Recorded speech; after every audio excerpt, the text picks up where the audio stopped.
हाँ आ रहे अब शब्द। चलो सुनो काम की बात। सुनो जरा,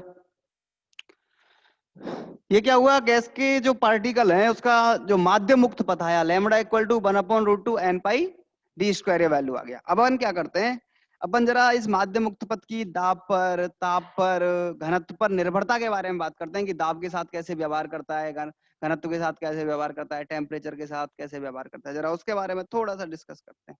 आओ जरा इधर।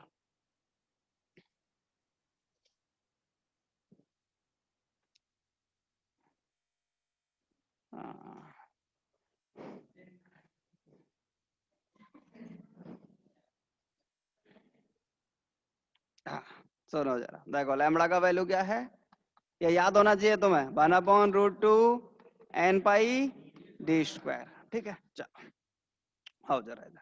अपने पास क्या होता है, चूंकि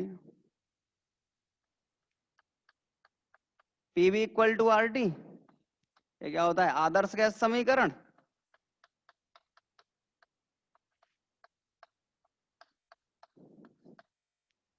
PV equal to R T. अच्छा सुनो, अपन क्या करते हैं, इस आर टी को जरा ऐसे लिख सकते हैं, या पीवी इक्वल टू एन के टी, क्योंकि आर इक्वल टू एन के होता है। ठीक है, दूसरी बात देखो जरा, या P equal to n upon V k T. N upon V का मतलब क्या है,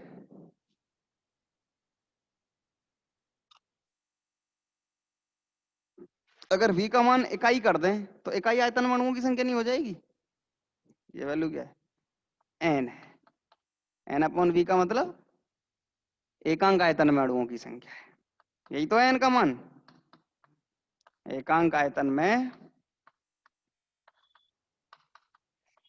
अणुओं की संख्या।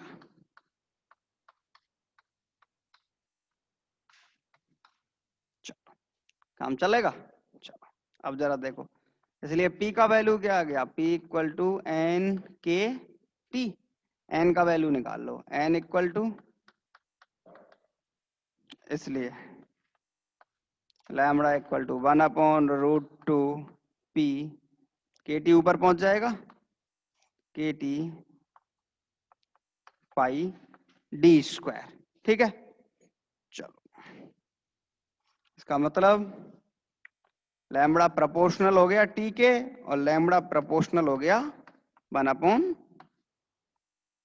इसका मतलब यह है कि माध्य मुक्त पथ का मान ताप के तो क्या होता है, समानुपाती होते हैं। आप गैस का टेम्परेचर जितना ज्यादा करोगे अणु उतना ही ज्यादा तेजी से गति करने लगेंगे, इसका मतलब माध्य मुक्त पथ उतना ही ज्यादा होगा, जल्दी जल्दी टक्कर करेंगे भाई, गतिज ऊर्जा मिलेगी। टेम्परेचर बढ़ाने पर ऊष्मा मिलेगी तो अणु को गतिज ऊर्जा मिलेगी, गतिज ऊर्जा मिलेगी तो ज्यादा तेजी से गति करने लगेगा।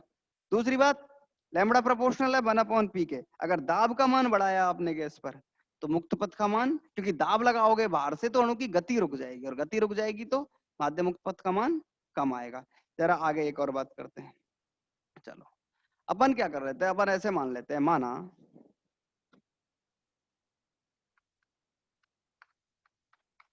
गैस के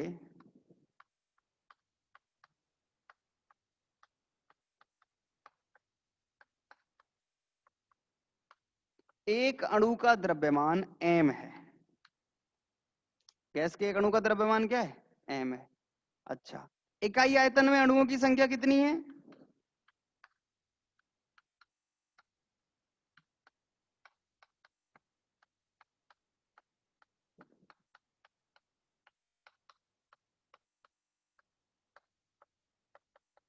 n। अच्छा, अगर मैं इकाई आयतन का द्रव्यमान निकाल लूं तो इकाई आयतन के द्रव्यमान को घनत्व नहीं कह सकते भाई, d इक्वल टू क्या होता है, अगर v का वैल्यू एकांक कर दो तो ये इकाई आयतन का द्रव्यमान बन जाएगा, और इकाई आयतन का द्रव्यमान क्या होता है, घनत्व। इसलिए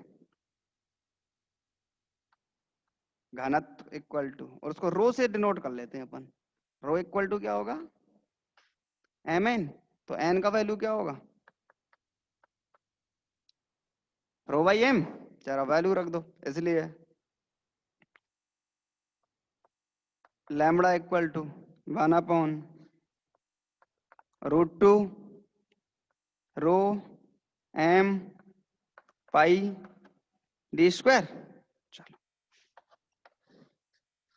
इसका मतलब लैम्बडा प्रोपोर्शनल होता है m के।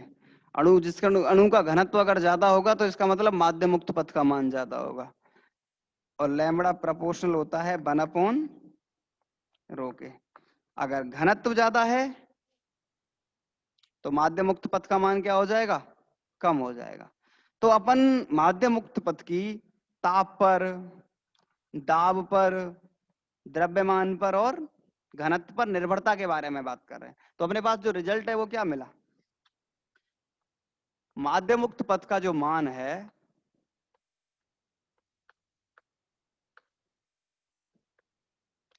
ये प्रोपोर्शनल होता है किसके, टी के। ताप बढ़ाओगे तो माध्य मुक्त पथ इंक्रीज हो जाएगा। प्रोपोर्शनल होता है 1/p के। अगर अपन कहें कि दाब के व्युत्क्रमानुपाती होता है, दाब का मान अगर बढ़ाओगे तो माध्य मुक्त पथ क्या हो जाएगा, घट जाएगा। और दाब का मान अगर कम किया तो माध्य मुक्त पथ बढ़ जाएगा। वो वैसे भी प्रैक्टिकली दिखती है सारी चीज। भाई आप गैस पे दाब लगाओ तो अणु की गति कम हो जाएगी, और अगर दाब कम कर दो तो अणु स्मूथली मूव कर सकता है। ठीक है, चलो। लैम्बडा प्रोपोर्शनल m, अणु का अगर द्रव्यमान ज्यादा है तो माध्य मुक्त पथ ज्यादा होगा। ठीक, भाई द्रव्यमान ज्यादा है, वो गति करके टक्कर करेगा, उतना ही दूसरे पार्टिकल को ज्यादा दूर भेज देगा।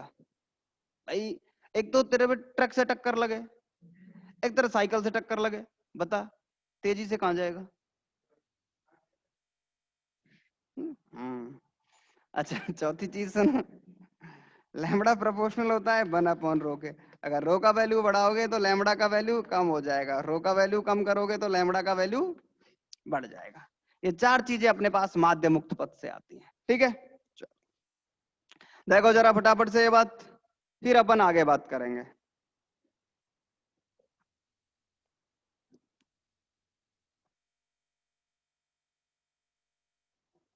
बोलो जरा।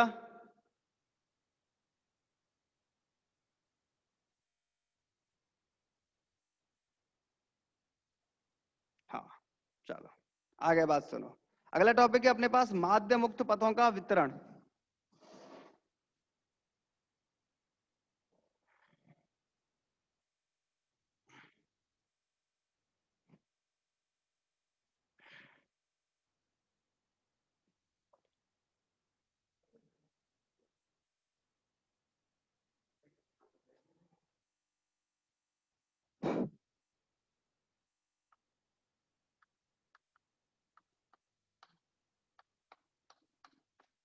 Distribution of free path.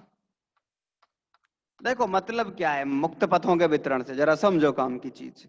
मुक्त पथों के वितरण से मतलब है, अगर मान लो आपके पास गैस में कोई अणु है, ठीक है, गैस के बहुत सारे पार्टिकल हैं, उन पार्टिकल में से कोई कुछ सारे पार्टिकल ऐसे हैं जो बिना टक्कर के गति कर रहे हैं, और अगर बिना टक्कर के गैस में वो x दूरी चले तो उसकी प्रोबेबिलिटी अपन मान लेंगे कि उसकी एक प्रोबेबिलिटी है p ऑफ x।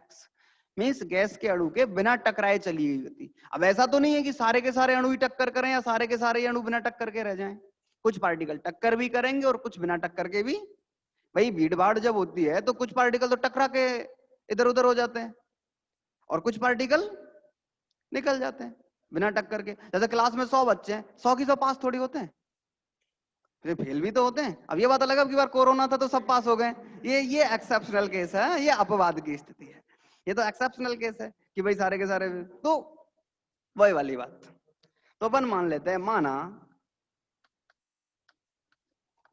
किसी गैस के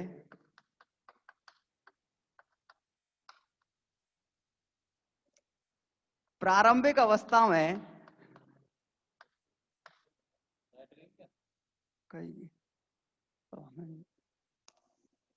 हाँ यार, मैं भी तभी सोच रही थी उजाला उजाला था क्यों नहीं हो रहा। हाँ, चलो माना किसी गैस के प्रारंभिक अवस्था में अणुओं की संख्या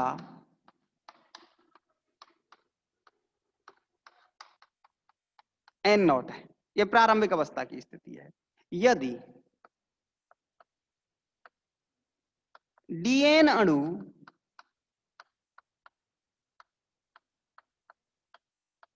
बिना टक्कर के, अगर मान लो हमारे पास उनमें से कितने अणु हैं, डीएन अणु हैं, बिना टक्कर के एक्स दूरी तय करते हैं अपन ने, एवं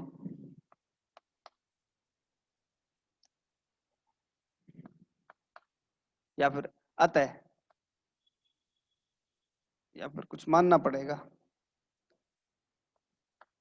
अतः x तथा x प्लस dx दूरी की परास में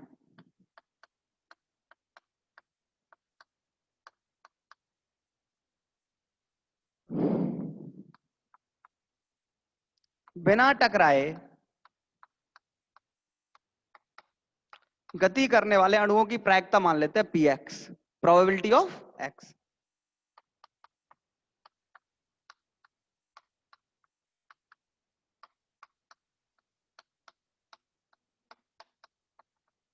अपन को इस px का मान निकालना है कि प्रायिकता कितनी होगी, और बिना टकराए की प्रायिकता अगर अपन px निकाल लेंगे, उसको एक में से घटा देंगे, वो टकराने वालों की प्रायिकता मिल जाएगी। भाई बिना टकराए और टकराए सारी संभावनाओं की प्रायिकता तो एक होगी, प्रायिकता का टोटल मान कितना होता है, एक।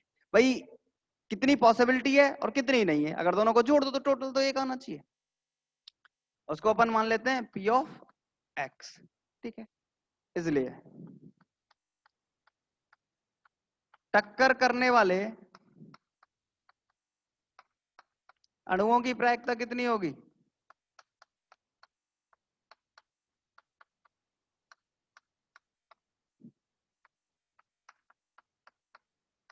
ये बिना टक्कर वाले हैं या बिना टकराए, और ये टक्कर वाले हैं, तो अब वन में से अगर px को माइनस कर दोगे तो ऐसी स्थिति बन जाएगी। चलो जरा देखो होता क्या है इस पूरी प्रोसेस में, क्योंकि dn अपॉन n, dn बिना टक्कर के अणु और ये n जो टक्कर वाले अणु रह गए, जो शेष जो अणु बचे हैं, ये प्रोपोर्शनल होता है dx के। जो चली गई दूरी है उसकी, जैसे x और x प्लस dx जो वेग परास दूरी परास है, उस दूरी परास का जो अंतराल है dx, उस दूरी परास के समानुपाती होता है क्या, टक्कर वाले अणुओं की संख्या, बिना टक्कर वाले अणुओं की संख्या और ये कुल अणुओं की संख्या, ठीक। इसको जरा इस तरीके से भी लिख सकते हैं, dn upon n is equal to minus k pc dx। यहां pc क्या है, एक कांस्टेंट टर्म यूज कर रहे हैं अपन, एक नियतांक मान लिया है हमने, ठीक है, कोलिजन के लिए टक्कर की स्थिति में। माइनस चिन्ह का मतलब यह है कि जैसे जैसे दूरी का मान बढ़ेगा टक्कर की संख्या बढ़ती चली जाएगी। भाई अगर पात्र की दूरी ज्यादा होगी तो टक्कर की संभावना ज्यादा होगी, अगर भीड़ ज्यादा है तो अणु के टकराने के चांस ज्यादा रहेंगे, ठीक है। चलो इसका मतलब dn equal to minus n pc dx लिख सकते हैं। या फिर जरा एक और काम कर लेते हैं, अपन क्या कर लेते हैं, इस पूरे टर्म का लॉग ले लेते हैं, या फिर अगर अपन इसका इंटीग्रेशन कर दे, समाकलन कर दें तो ज्यादा ठीक है। आओ जरा इसको दे दो इक्वेशन नंबर 1, समीकरण 1 का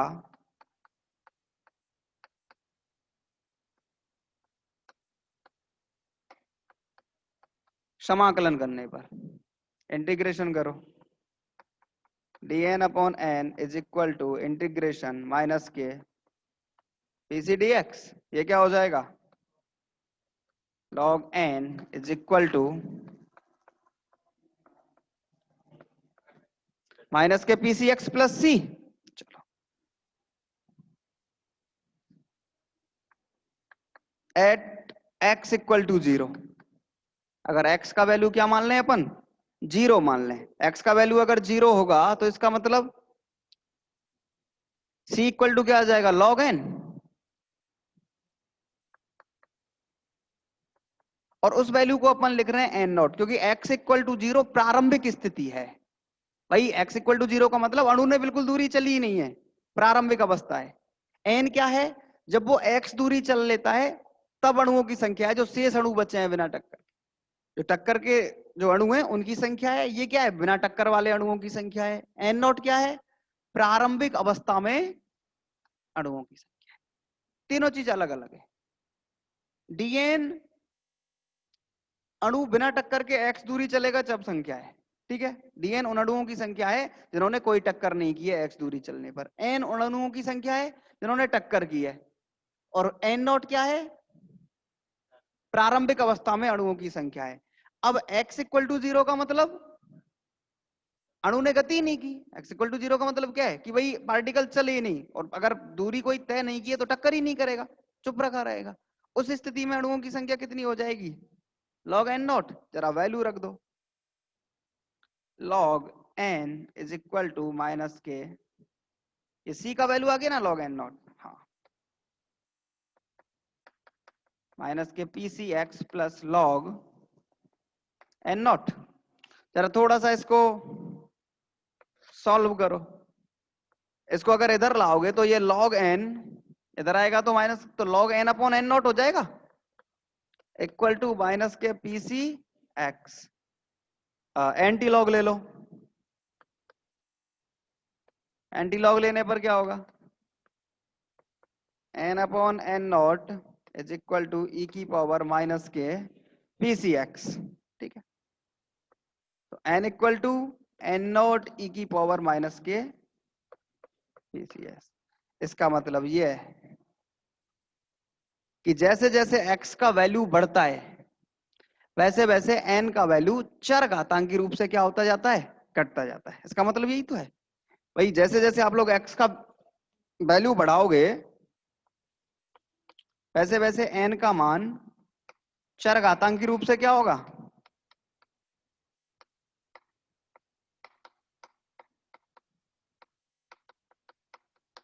ठीक। इसका मतलब जो टक्कर वाले अणु हैं उनकी संख्या में क्या होती जाएगी, कम ही होती चली जाएगी, ठीक है। चलो जरा देखो एक बार की फटाफट से इसको, फिर अपन जरा आगे डिस्कस करेंगे इसके बारे में।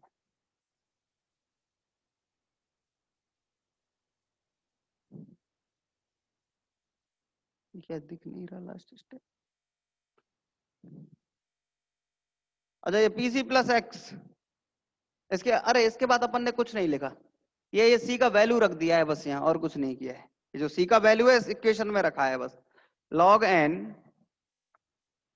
इज इक्वल टू माइनस के P C X plus log N naught, ये किया है।